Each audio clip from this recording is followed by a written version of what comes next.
देखो क्षेत्रमिति में क्या क्या पढ़ा था हमने। क्षेत्रमिति के अंदर दो चीजें आती हैं मेनली। वैसे तो तीन, कोई भी चीज को तुम देखोगे ना दुनिया में, वो तीन या तो 1D में होगी या 2D में होगी या 3D में होगी। 1D का मतलब होता है स्ट्रेट लाइन, 2D का मतलब होता है एक प्लेन सरफेस के ऊपर जो भी चीज तुम बना सकते हो वो सब 2D में आएंगे। जैसे आयत है, वृत्त है, समांतर चतुर्भुज है, समचतुर्भुज है, समलंब चतुर्भुज है, त्रिभुज है ना, ये सारे शेप। 3D होता है जिसमें लंबाई, चौड़ाई और ऊंचाई तीनों होते हैं। तो लास्ट वाली क्लास में हमने पढ़ा था 2D के बारे में।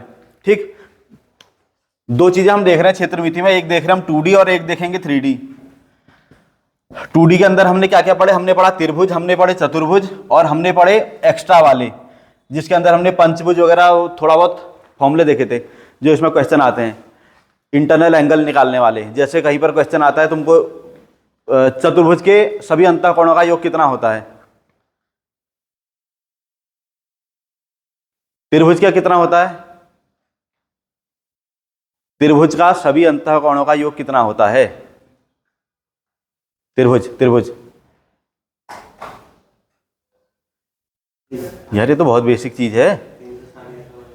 360 चतुर्भुज का होता है, ये रटे हुए ना तुमने। त्रिभुज का 180 हो गया, चतुर्भुज का 360 हो गया। अब अगर मैं बोलूं कि एक ऐसा शेप है जिसमें 8 भुजाएं हैं यानी कि अष्टभुज है, उसके जो इंटीरियर एंगल्स हैं अंतःकोण, उनका कितना योग होगा, तो फिर नहीं आएगा। तो उसका फॉर्मूला बताया था मैंने, बहुत छोटा सा ट्रिक रहती है उसकी। वो होता है n-2 गुणा 180 डिग्री। ये फॉर्मूला है n-2 गुणा 180। n है भुजाओं की संख्या, ठीक है, n होता है भुजाओं की संख्या। अब जैसे त्रिभुज की बात कर रहे हो तो त्रिभुज में कितनी भुजाएं होती हैं, त्रिभुज में होती हैं 3 भुजाएं त्रिभुज। तो इसमें से 3 - 2 इंटू 180, यानी कि सॉल्व करोगे तो 180 डिग्री निकल के आ जाएगा। यानी कि त्रिभुज के अंतःकोणों का योग कितना है, 180। चतुर्भुज का निकालोगे, यहाँ पर 4 रख दोगे, 4 में से 2 जाएगा, 2 बचा, 2 से 180 को गुणा करोगे तो 360 हो जाएगा। यानी कि चतुर्भुज के अंतःकोणों का योग 360 हो गया।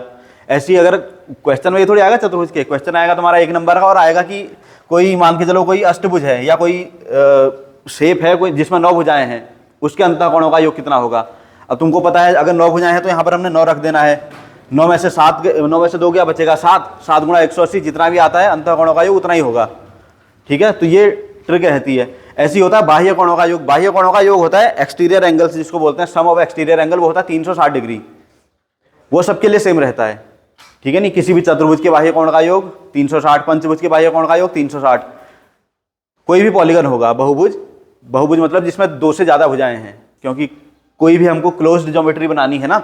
हम एरिया की बात कर रहे हैं, हम अगर पेरीमीटर की बात कर रहे हैं तो वो एक क्लोज्ड ज्योमेट्री में बनता है। क्लोज्ड ज्योमेट्री मतलब एक बंद शेप, बंद आकृति। ये जो है बंद आकृति है। अगर मैं तुम्हें 2 लाइनें बोलूं तो 2 लाइनों से तुम कोई भी बंद आकृति नहीं बना सकते हो। बना पाओगे?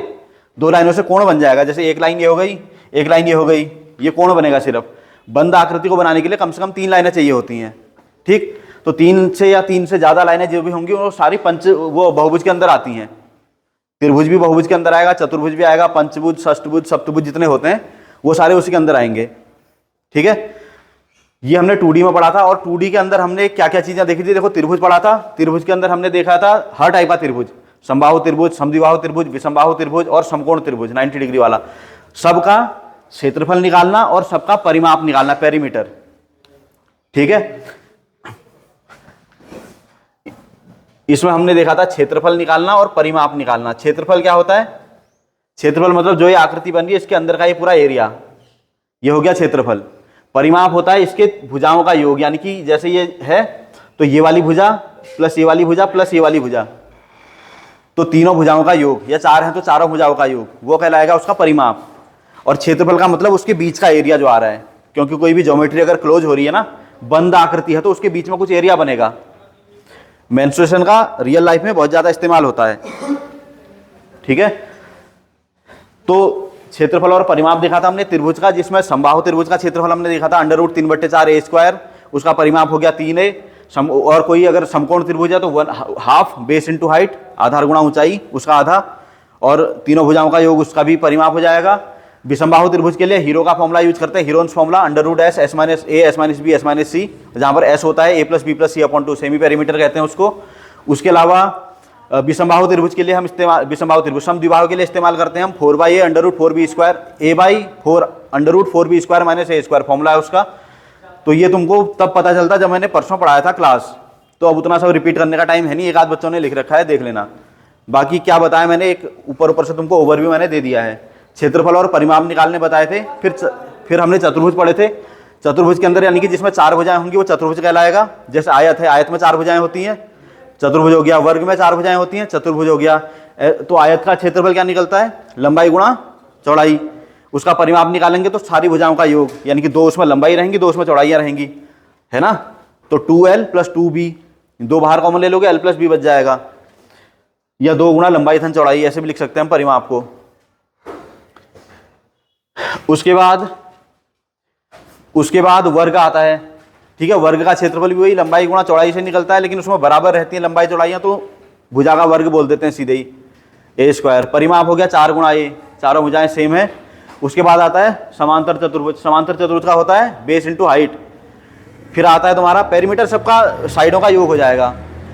समांतर के बाद आता है समचतुर्भुज। समचतुर्भुज के अंदर आता है diagonals, half into d1 into d2, उससे निकलता है उसका एरिया, ठीक है। तो इस तरीके से दुनिया पर। और एक आता है तुम्हारा समलंब चतुर्भुज, जिसको बोलते हैं ट्रेपेजियम। समलंब चतुर्भुज का होता है हाफ गुणा समांतर भुजाओं का योग गुणा उनके बीच की दूरी। ये सारे फॉर्मूले हैं जो तुमको याद करने पड़ेंगे अगर 2D समझ में आनी है तो। उसके बाद हमने पढ़ा था वृत्त के बारे में। वृत्त में हमने पढ़ा था वृत्त का क्षेत्रफल तुमको पता ही होगा, नहीं पता है, πr²। वृत्त का परिमाप या जिसे परिधि बोलते हैं वो होता है 2πr, ठीक। उसके बाद हमने पढ़ा था, गाने सुन रहा है क्या? उसके बाद हमने पढ़ा हुआ था जिसको बोलते हैं हम सेमी सर्कल, यानी कि अर्धवृत्त। तो पूरे वृत्त का क्षेत्रफल होता है πr², अर्धवृत्त का हो जाएगा πr²/2, ठीक है। अर्धवृत्त का परिमाप में थोड़ा सा कंफ्यूजन होता है। अर्धवृत्त का परिमाप देखो, जैसे पूरे वृत्त का परिमाप होता है 2πr, ये पूरा वृत्त हो गया, इसका परिमाप होगा 2πr, 2 गुणा पाई गुणा इसका रेडियस, त्रिज्या। और अर्धवृत्त के केस में होता है, अगर परिमाप निकालेंगे तो इसका तो आधा हो गया, इतना वाला ये तो होगा तुम्हारा 2πr/2, यानी कि πr हो गया, लेकिन साथ में ये भी जुड़ेगा, तो ये 2r और जुड़ जाएगा इसमें, तो यहां से r कॉमन आता है, तो ये बन जाता है π+2। इसमें थोड़ा सा कंफ्यूजन रहता है, लोगों को लगता है कि अर्धवृत्त है तो पूरे वृत्त का आधा निकाल लो, परिमाप निकल के आ जाएगा, लेकिन ऐसे नहीं निकलता है, साथ में 2 बार त्रिज्या भी जुड़ती है उसमें, ये वाला जो हिस्सा है, ठीक। उसके बाद हमने पढ़ा था सेक्टर। सेक्टर यानी कि त्रिज्याखंड। त्रिज्याखंड क्या होता है, जैसे ये वृत्त है, इसके केंद्र से हम किसी कोण पर इसको अगर हम कट कर दें तो ये वाला जो हिस्सा तुम्हें दिख रहा है, पिज्जा का जैसा टुकड़ा है, ये कहलाता है त्रिज्याखंड, ठीक है। और इसका क्षेत्रफल का कैसे निकालते हैं, वृत्त का क्षेत्रफल तुम्हें पता है πr², तो इतना हिस्सा निकालने के लिए जो एंगल बन रहा है θ/360, क्योंकि एक बिंदु के चारों तरफ 360 डिग्री का कोण बनता है, तो θ/360 गुणा πr² हो जाएगा इसका क्षेत्रफल, θ/360 गुणा 2πr हो जाएगा इसकी लंबाई, और इसमें अगर हम 2r और जोड़ देंगे तो ये पूरे त्रिज्याखंड का परिमाप हो जाएगा। तो ये चीजें अगर तुमने नहीं पढ़ी हैं तो अब मैं कुछ नहीं कर सकता हूं उसमें। अब हम पढ़ेंगे आज 3D। 3D के अंदर ऐसे आकृतियां आती हैं जिसमें लंबाई चौड़ाई के साथ साथ ऊंचाई भी होती है। जैसे ये डस्टर है, ठीक है, इसमें एक इसकी लंबाई है, एक इसकी चौड़ाई है, उसके साथ साथ इसकी कुछ मोटाई या जिसको हम ऊंचाई कह सकते हैं वो भी है, ठीक है। लेकिन ये सारी बराबर नहीं है, लंबाई कुछ है, इसकी चौड़ाई कुछ है और ऊंचाई कुछ है, तो ये घनाभ के अंदर आएगा, ठीक। वो सारा भी पढ़ेंगे हम इधर, घनाभ, घन, बेलन, शंकु और स्फेयर यानी कि गोला।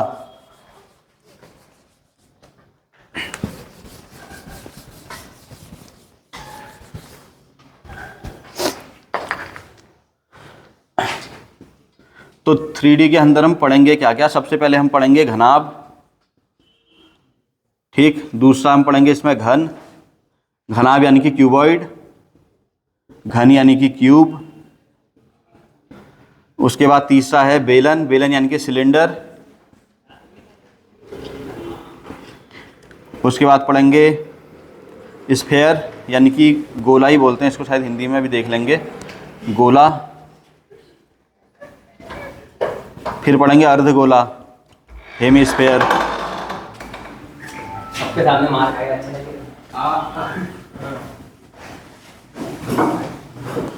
फिर पढ़ेंगे शंकु, यानी कि कोन, और फिर हम पढ़ेंगे इसे फ्रस्टम जिसको बोलते हैं, उसको हिंदी में छिन्नक कहते हैं। छिन्नक यानी कि फ्रस्टम होने को। इसके अलावा और भी चीज़ें हैं, प्रिज्म है, पिरामिड है, लेकिन वो सारा जो है सिलेबस से बाहर की चीज़ें हैं तुम्हारे। अर्धगोला, सेमी सर्कल अलग चीज़ है, हेमी स्फीयर अलग चीज़ है।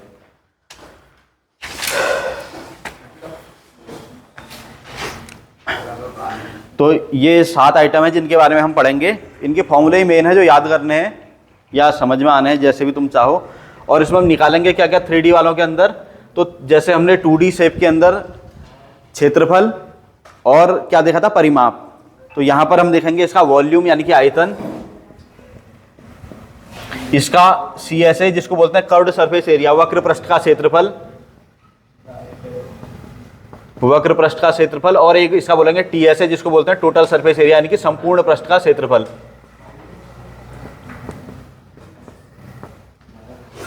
ये 3 चीजें हम इसके फॉर्मूले पढ़ो चाहे रटो चाहे कैसे भी करो, क्योंकि क्वेश्चन डायरेक्ट आता है इन पर और बड़े अच्छे अच्छे क्वेश्चन आते हैं इसमें। ऐसा नहीं कि खाली कोई दिमाग खराब करने वाले समझ में ना आ रहे हो, बढ़िया से क्वेश्चन आते हैं इसके अंदर। तो ये तुमने देख लिया होगा। अब शुरुआत करते हैं हम इसके घनाभ से। घनाभ कैसा शेप होता है? घनाभ एक ऐसा शेप है जिसमें लंबाई, चौड़ाई और ऊंचाई होती है, लेकिन तीनों अलग अलग होती हैं।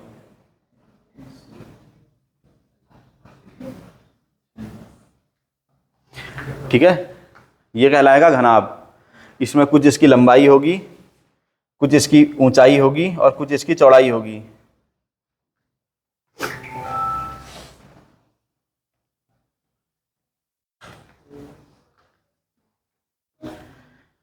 लेकिन तीनों अलग अलग होंगे, लंबाई, चौड़ाई और ऊंचाई। ठीक है, अब इसका आयतन हम निकालेंगे। जैसे मैंने पहले ही बताया, 3 चीजें हम पता करने वाले हैं। वॉल्यूम होता है इसका लंबाई गुणा चौड़ाई गुणा ऊंचाई। ठीक, L into B into H, या तुम वैसे चाहो तो लंबाई गुणा चौड़ाई गुणा ऊंचाई भी लिख सकते हो। मैंने डायग्राम में बना रखा है तो मैं उसी के हिसाब से लिख रहा हूं।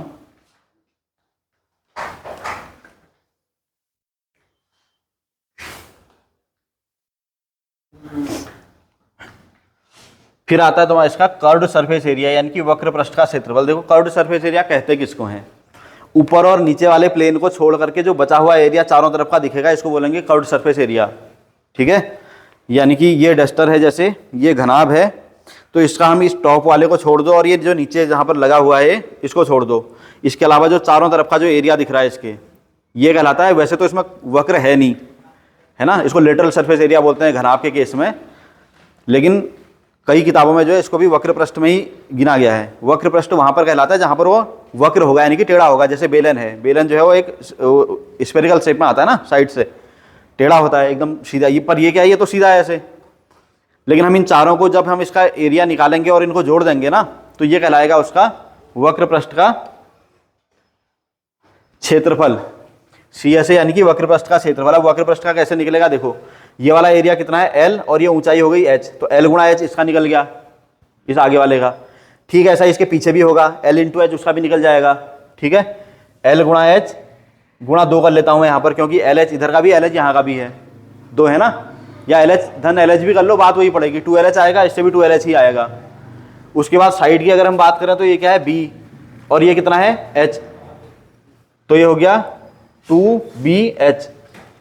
तो ऐसे निकल जाता है इसका, 2 बाहर ले लो तुम चाहे तो, LH प्लस BH। तो ये जो चारों तरफ का निकल के आएगा ना एरिया, ये निकल जाएगा। बस तुमने ये क्या लिखा है इस पर ध्यान नहीं देना है, तुमने ध्यान में देना है कि वक्र पृष्ठ होता क्या है। क्योंकि जरूरी नहीं है मैं यहाँ पर H और L लिख रहा हूँ तो अगले किसी किताब में जो है H और L लिखा हुआ हो, AB भी लिखा हुआ हो सकता है, तो वहाँ फिर कन्फ्यूजन में आ जाओगे। तो इसीलिए वक्र पृष्ठ होता है, जैसे ये वाला पृष्ठ दिख रहा है तुम्हें, इसका क्षेत्रफल निकालोगे। ये क्या है, ये एक आयत है। आयत का कैसे निकलता है क्षेत्रफल? लंबाई गुणा चौड़ाई। ये इसकी लंबाई हो गई और ये जो इसमें H दिख रहा है ये इसकी चौड़ाई हो गई, होगी ना, तो लंबाई गुणा चौड़ाई। फिर ऐसे ठीक इसके पीछे वाला सरफेस बनेगा, लंबाई गुणा चौड़ाई। फिर इधर वाले 2 बनेंगे, इसमें लंबाई B मानी जाएगी और इसकी ऊंचाई तो H ही है, और यहाँ भी ऐसी रहेगा, तो उन सबको जोड़ दो, वो निकलता है कर्व्ड सरफेस एरिया। ठीक है, और फिर उसके बाद टोटल सरफेस एरिया कैसे निकलेगा, देखो टोटल सरफेस एरिया क्या है, जैसे मैंने बताया कर्व्ड सरफेस एरिया के चारों तरफ का निकल गया। इस चारों तरफ वाले में इस ऊपर का और इसके नीचे वाला दो एरिया और जोड़ दोगे तो इसका टोटल सरफेस एरिया निकल के आ जाएगा। ऊपर का एरिया क्या होगा, ये भी एक आयत है, इसकी लंबाई यहां पर देखोगे तो तुम ऐसे ये वाली है ना, ये लंबाई इसकी एल है और चौड़ाई इसकी बी आ जाएगी, आएगी ना, तो इसका क्षेत्रफल निकल के आ जाएगा एल इंटू बी। ऐसे इसके नीचे होगा, ठीक है, ऐसा ही होगा एल इंटू बी वाला। तो इस साथ में इसके साथ में यानी कि 2LH LH plus BH plus LB, ये और जोड़ दोगे तो ये आ जाएगा इसका संपूर्ण पृष्ठ का क्षेत्रफल। अब यहां तक किसी को कोई डाउट है तो पूछो। नहीं आ रहा समझ में, क्या समझ में नहीं आ रहा है? ये 3D क्या होता है, 3D जिसमें लंबाई चौड़ाई ऊंचाई तीनों होते हैं वो सारे शेप 3D कहलाते हैं। ज़्यादातर शेप जो तुम्हें देखने को मिलेंगे वो 3D है। अगर मैं इसके ऊपर मैं एक गोला बना दूं ये, तो इसमें ऊंचाई है, इसमें लंबाई चौड़ाई तो तुम्हें दिख जाएगी, लेकिन इसमें ऊंचाई तो नहीं है ना गोले में, तो ये 2D कहलाएगा। तो किसी भी सरफेस के ऊपर, किसी प्लेन सतह के ऊपर बनने वाला कोई भी शेप वो 2D होता है, ठीक है। वैसे ही बोर्ड के ऊपर मैं जो बना रहा हूँ कायदे से ये भी 2D ही है, पर मैं 3D इसको दिखाने की कोशिश कर रहा हूँ क्योंकि ऊंचाई तो इसमें भी नहीं है ना। 3D तो ऐसी है, मैं इसको एग्जैक्टली ऐसा तो बना नहीं सकता जिसमें ऊंचाई दिखाई दे, है ना। तो अब इसमें हम तीन चीजें देख रहे हैं। पहला इसका वॉल्यूम। वॉल्यूम का मतलब होता है इसके अंदर कितना मटेरियल आएगा। सीधी सी चीज ये समझ लो, मान के चलो एक ऐसी बॉक्स है तो उस बॉक्स के अंदर मैं मैक्सिमम कितना सामान भर सकता हूँ, वो उसका वॉल्यूम। उसके अंदर कितनी जगह है, तो इसके अंदर कितनी जगह है वो कैसे निकलेगा, लंबाई गुणा इसकी चौड़ाई गुणा इसकी ऊंचाई, तो ये इसका पूरे का वॉल्यूम निकल के आ गया, ठीक है। अब मान के चलो मेरे पास एक ऐसी छोटा सा डब्बा है, मैं चाह रहा हूँ इसके अंदर कितना पानी आएगा, तो वो पानी का वॉल्यूम निकल जाएगा ना। इसका वॉल्यूम निकालूंगा तो कितना पानी आएगा वो मुझे पता चल जाएगा। अभी मैं क्वेश्चन कराऊंगा तुम्हें, फिर समझ में आएगा। दूसरा होता है इसका वक्र पृष्ठ का क्षेत्रफल। वक्र पृष्ठ का मतलब ये तुम्हारे सामने रखा हुआ है घनाभ, ठीक, तो इसके ऊपर और नीचे वाले सरफेस को छोड़ दो, इन दो को, उसके अलावा जो चारों तरफ का दिख रहा है इसका क्षेत्रफल निकाल के जोड़ लो तो वो वक्र पृष्ठ हो जाएगा। और साथ में इन दोनों को भी जोड़ लोगे तो संपूर्ण पृष्ठ कहलाता है। ये तुम्हें ज्यादा अच्छे से समझ में आएगा सिलेंडर में। अभी सिलेंडर पढ़ते हैं, या इसके बाद एक काम करते हैं, मैं बेलन पढ़ा रहा हूं डायरेक्ट, घन को फिर उसके बाद करेंगे, ठीक है। तो बेलन को देख लो पहले यहां पर, तब थोड़ा सा समझ में आएगा। इसके नीचे मैं बना देता हूं एक डायग्राम। और सिलेंडर कैसा दिखता है, कुछ कुछ ऐसे होता है ना,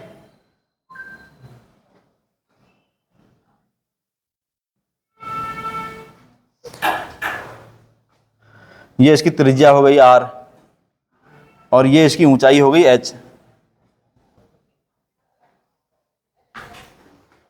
ठीक।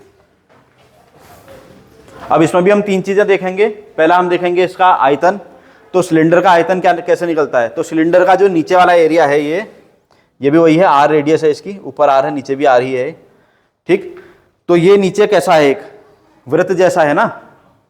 वृत्त का एरिया कैसे निकलता है, क्षेत्रफल, पाई r स्क्वायर होता है फॉर्मूला, है ना। तो इसका अगर हम क्षेत्रफल निकालेंगे सिर्फ आधार का, तो वो क्या निकल जाएगा, पाई r स्क्वायर। लेकिन इसमें ऊंचाई भी तो है, ऊंचाई है इसकी h, तो उसको जब हम h से गुणा कर देते हैं ना, पाई r स्क्वायर h, तो वो इसका आयतन निकल के आ जाता है, ठीक है। तो सिलेंडर का जो वॉल्यूम है वो होगा तुम्हारा, यानी कि आयतन, वो होगा पाई r स्क्वायर h, ठीक। फिर इसका हम पढ़ते हैं वक्र पृष्ठ। अब इसमें वक्र पृष्ठ क्या है, देखो इसमें कहा जाएगा वक्र पृष्ठ, क्योंकि ऐसा कुछ कुछ शेप है, ऊपर और नीचे प्लेन है ना, ये भी प्लेन है, लेकिन चारों तरफ जो है वक्र है, यानी कि मुड़ा हुआ है। तो ये जो चारों तरफ का इसका एरिया होगा ये कहलाएगा वक्र पृष्ठ इसका, ठीक। ये ऊपर वालों को छोड़ देंगे दोनों को, अभी चारों तरफ का, जैसे यहां भी हम देख रहे थे चारों तरफ का, तो यहां भी देखना चारों तरफ का जो एरिया होगा इसका वो हो गया वक्र पृष्ठ। अब वो कैसे निकलेगा, तो फॉर्मूला तो उसका 2πr होता है, मैं बता दे रहा हूं, लेकिन निकलता कैसे है, तो ये क्या है पूरा, इसको अगर हम बीच में से कट करेंगे ना तो ये कुछ कुछ ऐसा बन जाएगा, प्लेन बन जाएगा। देखो अगर एक सिलेंडर जैसा बना करके मैं कागज का ऐसे कट करूं और उसको सीधा करूं तो ये कुछ कुछ एक प्लेन बन जाएगा ऐसी। इसको मैं मोड़ूंगा तो सिलेंडर बन जाएगा, बनेगा ना।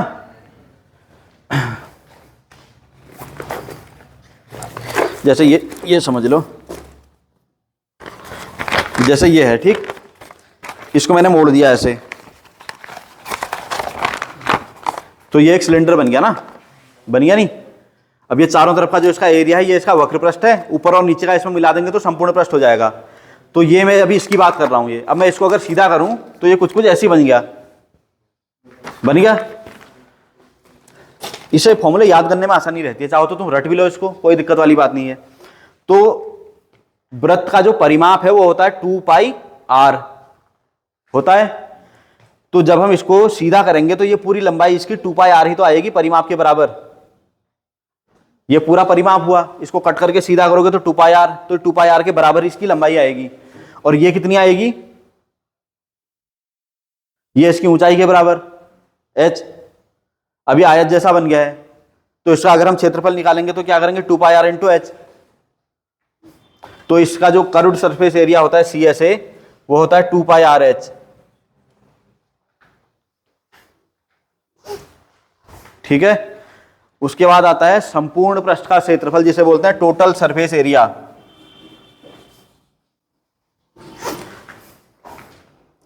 तो संपूर्ण पृष्ठ का क्षेत्रफल निकालने के लिए जैसे कि मैंने पहले ही बताया, कर्व्ड सरफेस का तुम्हें पता होना चाहिए, हमने निकाल दिया है 2 पाई r h।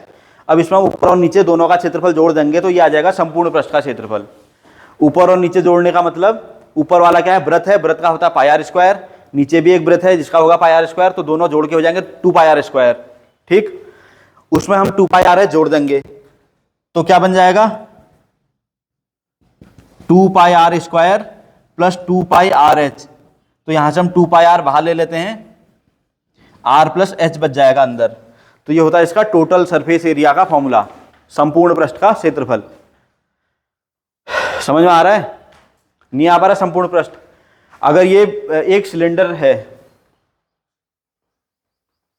अच्छा ये जैसे मार्कर है मेरे हाथ में, इस मार्कर में इसका नाम लिखा हुआ है, इसकी कंपनी वंपनी सब कुछ लिखा हुआ है, ये कौन से पे लिखा हुआ है? वक्र पृष्ठ पे लिखा हुआ है ना, वही मैं तुम्हें बताना चाह रहा हूं। ये जो चीजें तुम्हें दिख रही है चारों तरफ इसकी, ये वक्र पृष्ठ है इसका। अगर मैं इस वाले और इस वाले को भी जोड़ूंगा तो वो इसका संपूर्ण पृष्ठ आ जाएगा। फिर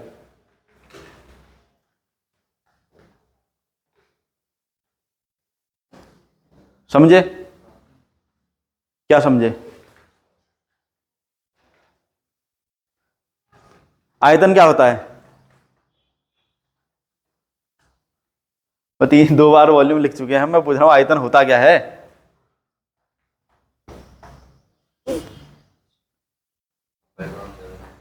वो ठीक है, फॉर्मूला अच्छी बात है, वैसे आयतन क्या होता है फिजिकली अगर देखें तो?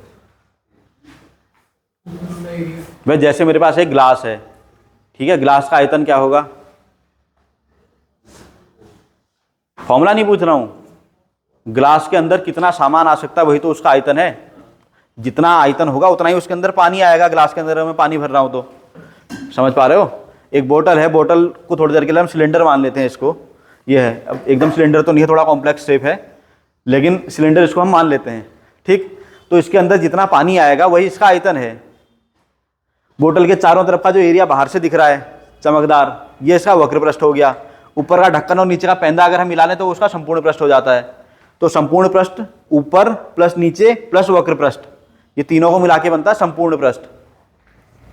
ठीक, तो ये से तुम्हें फॉर्मूले याद करने में आसानी रहेगी, बाकी इसलिए मैं बता रहा हूँ ऐसे, नहीं तो तुम डायरेक्ट भी रट सकते हो। Volume equal to pi r square h, वो 2 पाई r l, वो 2 पाई r प्लस h, मर्जी तुम्हारी।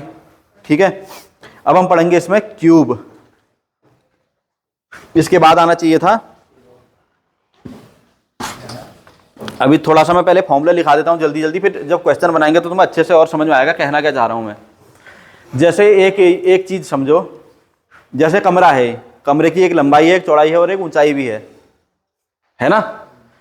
अब अगर मेरे को कमरे में रंग लगाना है तो मेनली कमरे में रंग कहाँ लगता है? दीवारों में लगता है, ना तो छत में ना फर्श में।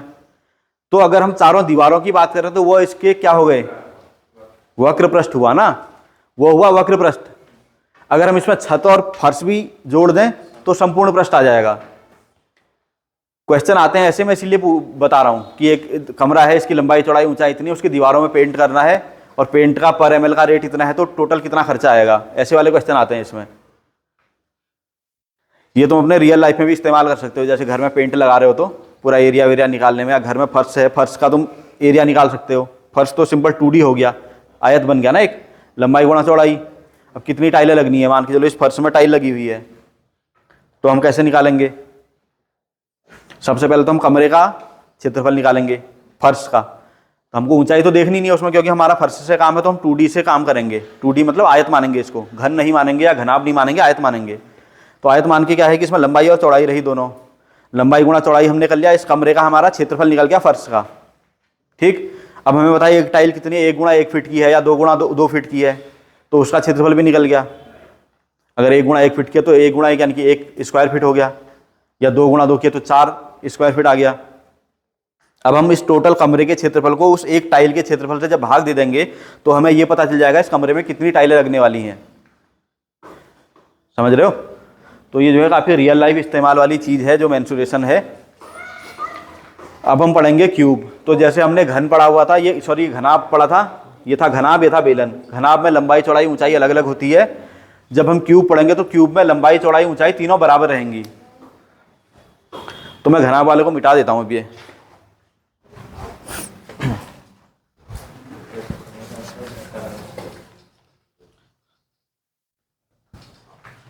अच्छा, ये घनाभ वाले में ना एक लाइन और लिख लेना, घनाभ का विकर्ण। हाँ, विकर्ण इसका लिखना, इसका एक बड़ा अच्छा क्वेश्चन आता है। घनाभ का लिखना, घनाभ वाले के नीचे विकर्ण बराबर लिखना √L² + B² + H²। लंबाई चौड़ाई ऊंचाई सबका स्क्वायर करके जोड़ दो तो उसका विकर्ण निकल के आता है। इस पर क्वेश्चन आता है, भी बताऊंगा।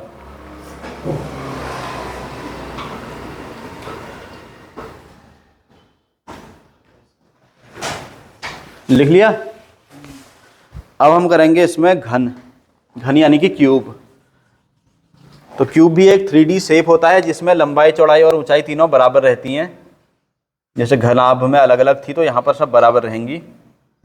तो इसकी एक भुजा अगर A है तो सभी समझ लो सारे कुछ A ही है, इसमें लंबाई भी A है, चौड़ाई भी A है, ऊंचाई भी A है। ठीक, तो ये हो गया घन। अब इसका हम वॉल्यूम निकालते हैं। तो जैसे घनाभ में क्या देखा था हमने, लंबाई गुणा चौड़ाई गुणा ऊंचाई, तो यहाँ सब बराबर ही हैं। तो A गुणा A मतलब A का क्यूब। तो ये निकल गया इसका वॉल्यूम। दूसरा हम निकालेंगे कर्व्ड सरफेस एरिया यानी कि वक्र पृष्ठ का क्षेत्रफल। तो वक्र पृष्ठ यानी कि इसके चारों तरफ का है ना, एक का कितना रहेगा क्षेत्रफल।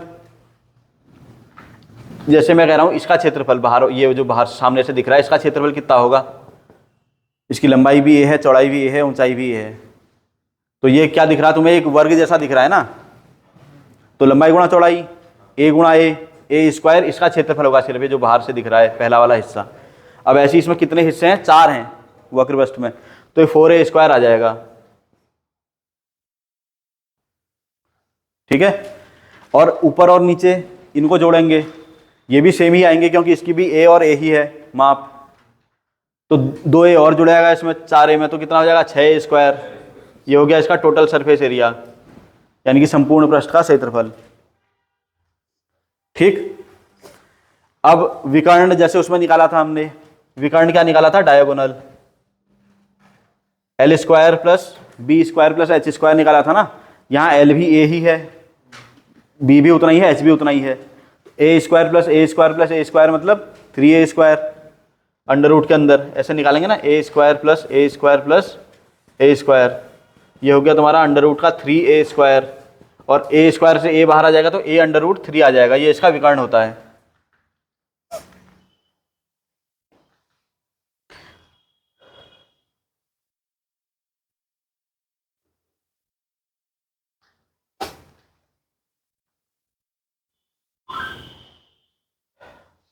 हो गया? अब बनाते हैं शंकु। देखो हम जो फॉर्मूला पढ़ते हैं वो पढ़ते हैं राइट सर्कुलर कोन का। राइट सर्कुलर कोन मतलब होता है समकोण वाला शंकु। समकोण वाला शंकु क्या होता है ना, जैसे ये कोन होता है, शंकु कुछ ऐसी दिखता है ना ये।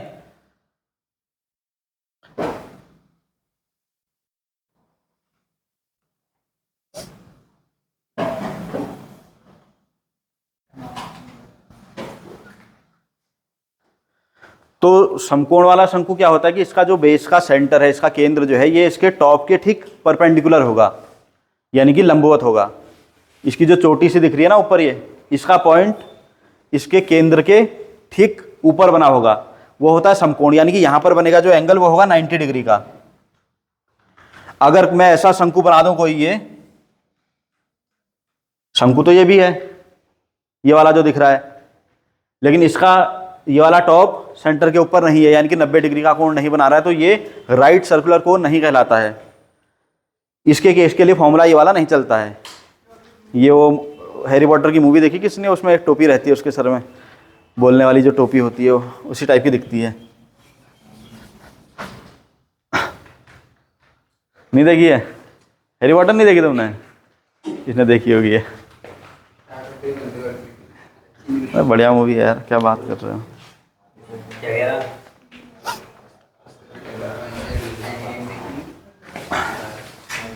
हाँ, तो इसका जो ये एल है, ये एल कैसे निकलेगा? एल को बोलते हैं तिर्यक ऊंचाई। ठीक है, एल होता है तिर्यक ऊंचाई। तिर्यक मतलब तिरछा, और तुम्हें पता ही है ऊंचाई हमेशा परपेंडिकुलर लेते हैं जो कि एच है, लेकिन ये तिरछा आ रहा है तो ये हो गया एल, जिसको हमने नाम दिया तिर्यक ऊंचाई। ये लिखना ही बहुत इंपॉर्टेंट रहता है, तिर्यक ऊंचाई नाम इसका। ठीक है, अगर शंकु की ऊंचाई बोलेंगे ना तो शंकु की ऊंचाई हमेशा एच होगी, ये वाली, जब तक उसमें तिर्यक शब्द नहीं जुड़ा है। तिर्यक अगर ऊंचाई बोल रहा है तभी ये वाला लेना एल। अच्छा, अब ये बताओ, ये त्रिभुज कैसा दिख रहा है तुमको? एक राइट एंगल ट्राइंगल। तो इसमें अगर हमें एल निकालना है तो हम कैसे निकालेंगे? पाइथागोरस से निकालेंगे। क्या आएगा मतलब इसके हिसाब से बताना। एल बराबर क्या आएगा? एल स्क्वायर बराबर H square plus R square. तो एल मतलब H square plus R square का अंडर रूट हो गया। तो इसको लिख लो, जो तिर्यक ऊंचाई एल है ये होता है under root of H square plus R square. अगर शंकु का तुम्हें त्रिज्या पता है आधार की, और शंकु की तुम्हें ऊंचाई दे रखी है, तो उसकी जो तिर्यक ऊंचाई है वो निकल जाएगी। अगर तिर्यक ऊंचाई दे रखी है, आधार दे रखा है, तो एच भी निकल सकता है।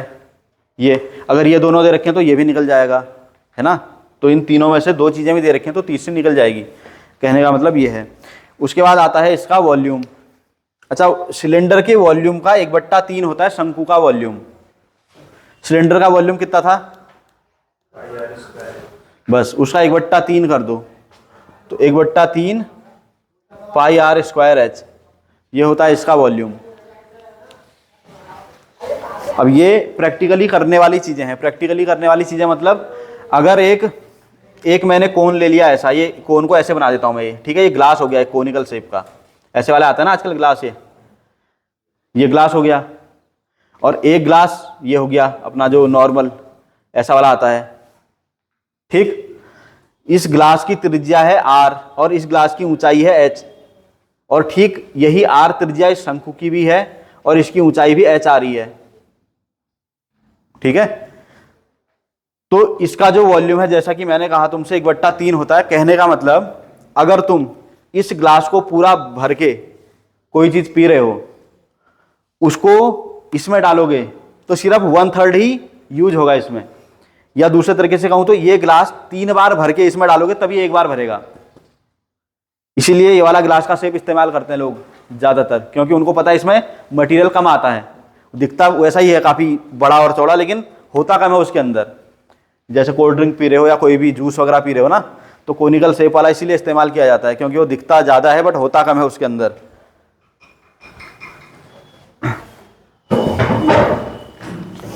तो हमने वॉल्यूम देखा इसका 1/3 पाई आर स्क्वायर एच।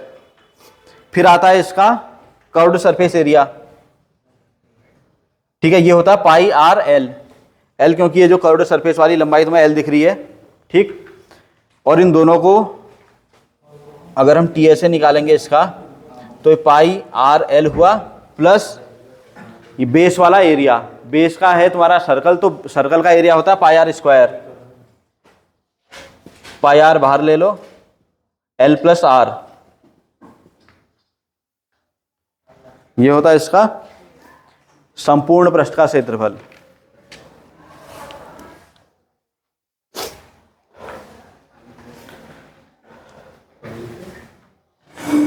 आयतन, वक्र पृष्ठ और संपूर्ण पृष्ठ, ये तीनों ही चीजें पढ़नी है। इसके अलावा भी कहीं छोटे मोटे इंपॉर्टेंट रिलेशन होंगे तो वो देख लेंगे, बट ये 3 मेन है।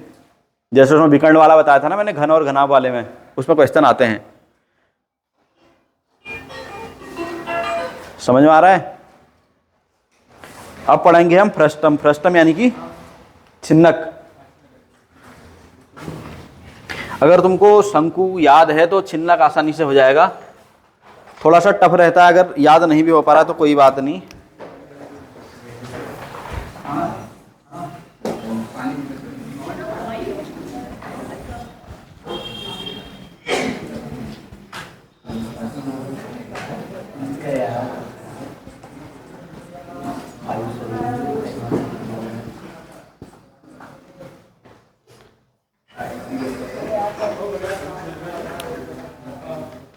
ऐसा कुछ कुछ दिखता है छिन्नक, ठीक है। ऊपर वाली इसमें दो त्रिज्याएं होंगी, ये शंकु के ऊपर से इतना हिस्सा काट के अलग कर दोगे ना तो ये जो बचेगा ये छिन्नक है। अब ऐसा शेप तुम्हें ज़्यादातर इसको उल्टा कर दोगे तो बाल्टी देखने के लिए मिलती है इस टाइप की, जो पहले से लोहे वाली बाल्टी आती थी वो अभी भी आती है, तो कुछ कुछ इस टाइप के शेप की देखने को मिलती हैं।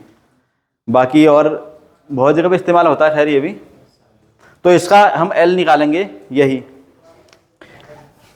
यानी कि तिर्यक ऊंचाई L। तो L यहाँ पर क्या होता है, R2 और R1, R2 माइनस R1 का स्क्वायर प्लस H का स्क्वायर हो जाएगा। तो यहाँ दोनों रेडियस लेनी होती हैं, है यही चीज। यहाँ H और यहाँ पर खाली R था तो यहाँ R की जगह R1 plus R2, R1 minus R2 डाल दोगे, जो बड़ा है मतलब, जैसे यहाँ R2 बड़ा है तो R2 माइनस R1 हमने कर दिया है।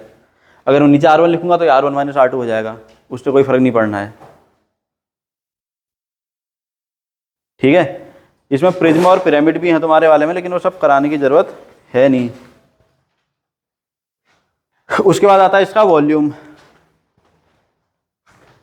वॉल्यूम होता है इसका पाई H/3, और ये याद कर लेना R1 square plus R2 square plus R1 R2। थोड़ा टफ है, पहले ही बोला था मैंने, रटना थोड़ा सा टफ पड़ेगा इसको। फॉर्मूले तो याद ही करने पड़ेंगे, हर जगह डिराइव थोड़ी कर पाओगे इनको, ठीक है। उसके बाद आता है वक्र पृष्ठ का क्षेत्रफल। वक्र पृष्ठ उसमें क्या था, पाई आर एल था, यहाँ R 2 है, पाई एल तो सेम ही है, R की जगह पर R1 और R2 दोनों लिख दोगे।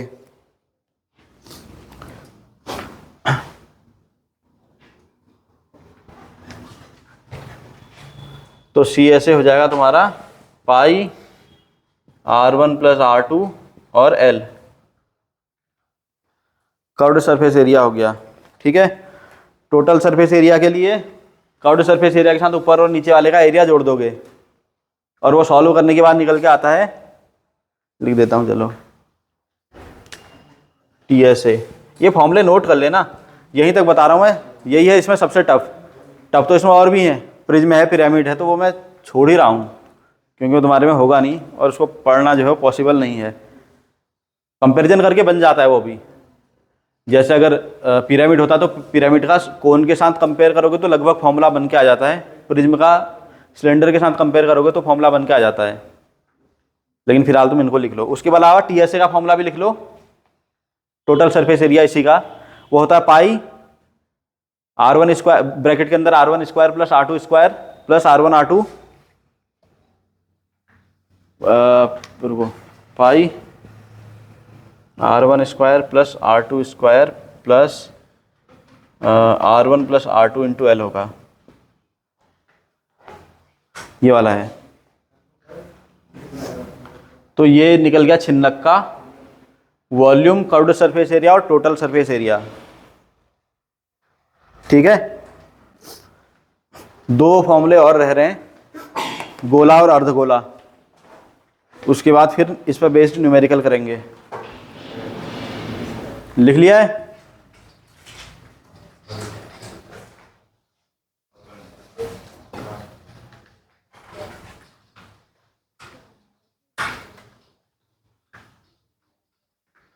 अभी न्यूमेरिकल में सारे फॉर्मूलों की जरूरत पड़ेगी है। तो सबसे पहले हम पढ़ेंगे गोला। गोला होता है ऐसा, जैसे बॉल होती है, गेंद, फुटबॉल, कोई भी बॉल देख लो, इसकी त्रिज्या होगी R, ठीक है। इसका आयतन होता है 4/3 पाई R क्यूब,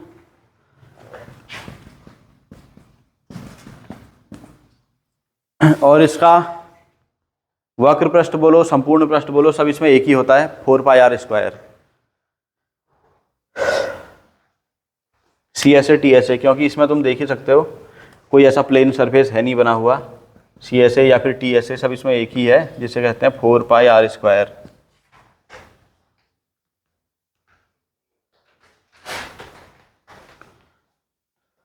ठीक है, इसका मतलब क्या हुआ, जैसे 4 पाई आर स्क्वायर है तो पाई आर स्क्वायर होता है गोले का वो वृत्त का क्षेत्रफल। तो अगर मैं एक आर त्रिज्या का वृत्त बनाऊं, ठीक है, 4 वृत्त बनाऊं ऐसे ही, उन चारों वृत्तों को अगर मैं कट करना शुरू करूं तो एक इसी आर त्रिज्या के गोले के बाहर से पूरे तरीके से फिट आ जाएंगे वो।